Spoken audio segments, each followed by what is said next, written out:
Isang babae ang naniwalang nakapulot siya ng isang inabandonang aso. Ngunit nang matuklasan niya kung ano talaga ang nilalang na inalagaan niya, siya ay napuno ng takot at agad tumawag ng pulis.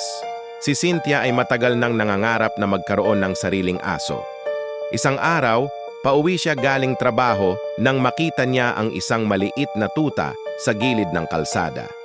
Marumi ito, nanginginig, at tila nangangailangan ng tulong.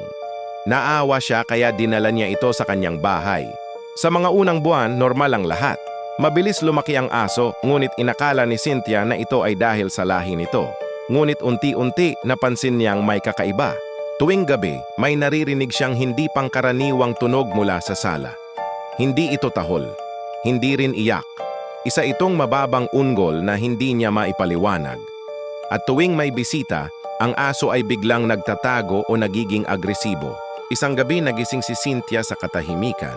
Pagpasok niya sa sala, nakita niya ang sahig na puno ng malalaking bakas ng paa at ang mga kasangkapan na may malalalim na gasgas. Ngunit ang aso ay wala na. Sa halip may isang malaking anino sa sulok ng kwarto. Nanginginig siya sa takot. Agad siyang tumawag ng pulis. Nang dumating ang mga awtoridad, mas lalo silang nabigla sa kanilang natuklasan. Ang nilalang na inakala niyang aso ay hindi kabilang sa kahit anong ordinaryong hayop.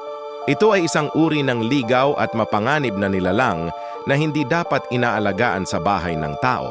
At ang tanong, ano nga ba talaga ang inalagaan ni Cynthia?